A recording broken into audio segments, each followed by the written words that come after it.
Is it through the, okay, it's through the mic, I can hear you. Okay, I can hear you now. Okay, that's it. All right, hey everyone. How are you doing? Good. All right, so let me ask you something. Have you ever been in a situation where your confidence just went poof? Yeah. Because when I tell you, I have experienced that even today. So I'm here to talk to you about cracking the confidence code. And so I want you to do me a favor. I want you to raise your left hand if you have all the credentials, if you've done everything that you were told to do growing up, you went to school, got good grades, got a good job, worked your way up, lived the successful life that we were told that we were supposed to live. Right? That was the American dream. I want you to give your left hand raised. If you can do me a favor now, raise your right hand if you've ever said, I'm not ready for this. I can't do this. It's not my time. Now do me a favor and take a look, leave your hands raised, look around the room. Most of us have both of our hands raised. You know what this looks like? I surrender. It looks like you are under arrest. And what happens is we're under arrest by our own thoughts. And what I have found with myself and my clients is that most high-achieving women don't lack confidence because we have the credentials. What we lack is giving ourselves permission to walk in the confidence. Okay, come on. It's not cooking. Okay, cooking. That's fine. But you cooking. Oh, to the monitor. Okay. Yep, it did. Okay, thank you. All right. So my first job out of school. No, it didn't change. There we go. All right. That's okay. Technical difficulties, that's all right. That was a lie. My first job out of school, I wound up working in the field of my dreams. I had worked really hard through school. This is what I knew I wanted to do. It was my path. I felt that it was my calling.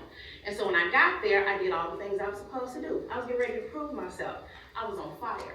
I worked all the long hours, gave all the recommendations that I could give, showed that I was giving some value to the company.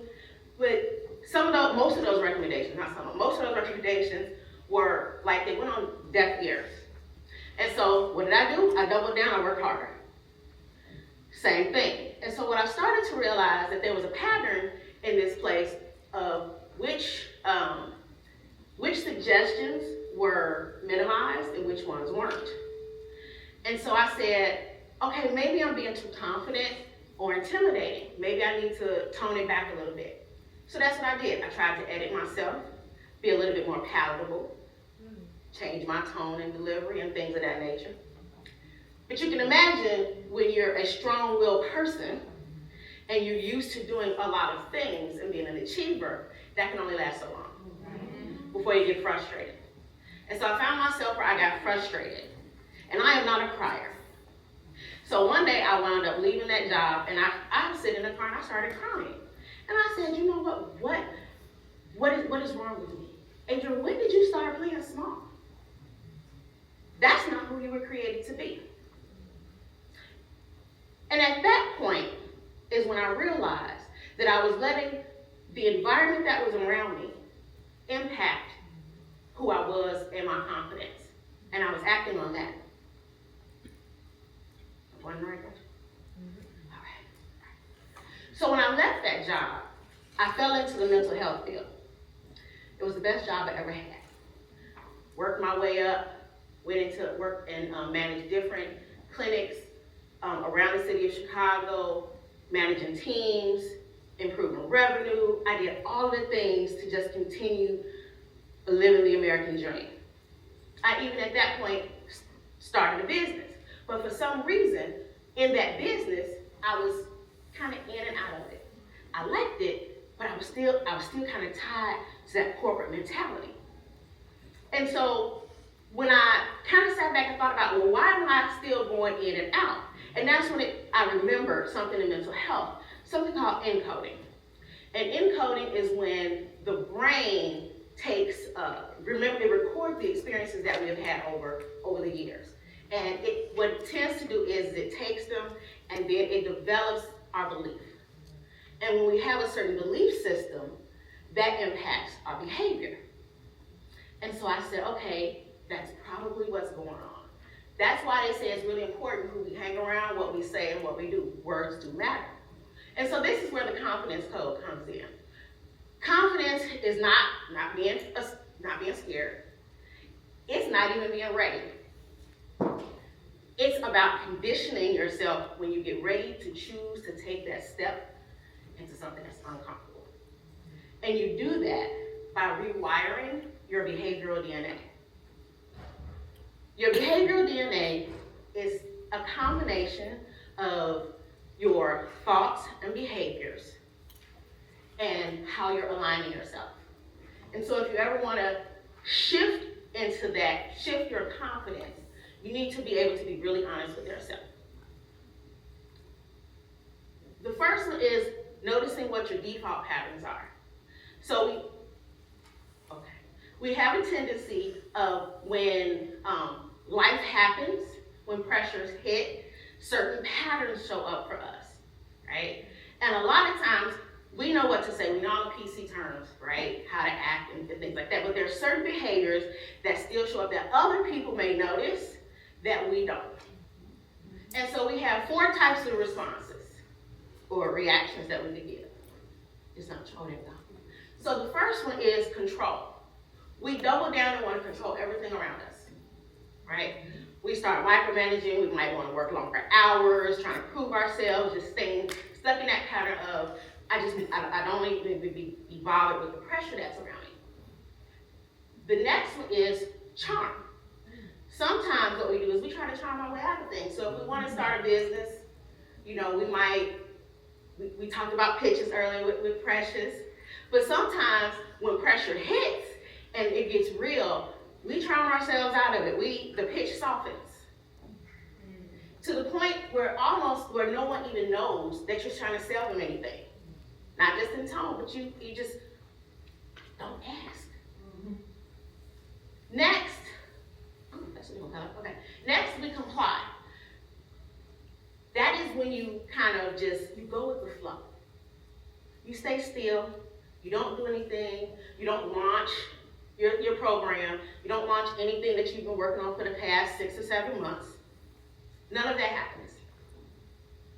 And then the other one is calm. You just kind of sit back and do more of the non-revenue generating activities. And so once you realize what your default pattern is, you move on to your narrative.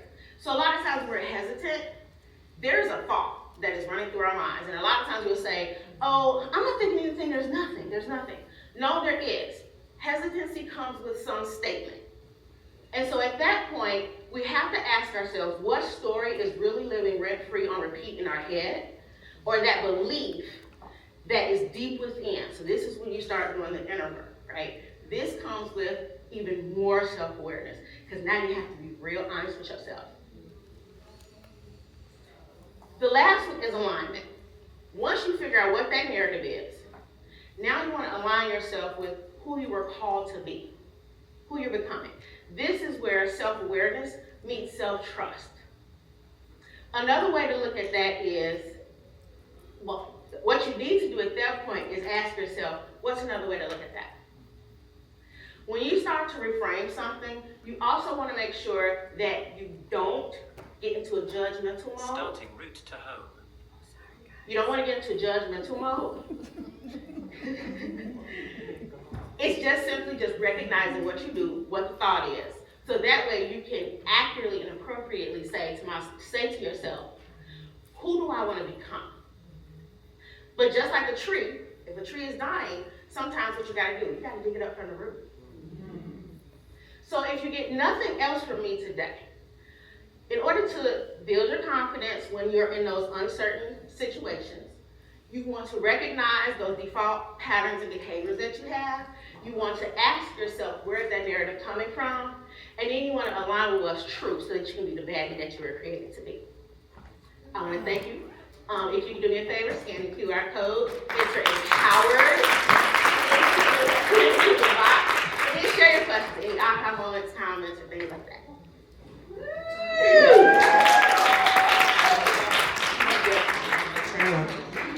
So, oh, go back.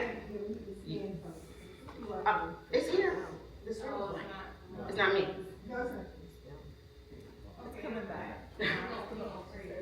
Can we have the QR code? There we go, thank you. Thank you.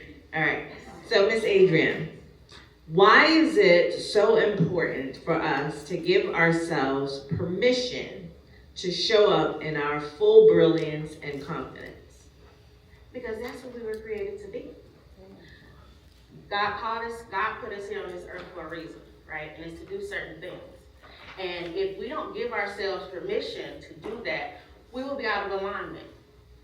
I'm not gonna go to church right now, but I will say this, is that we constantly have these prayers asking God for things and blessings and things like that. But the point is, but then sometimes it's because we're not obedient. So when we give ourselves permission, that allows us to be obedient and do what it is that we were called to do. Thank you, thank you, thank you. Give all of these ladies a round of applause.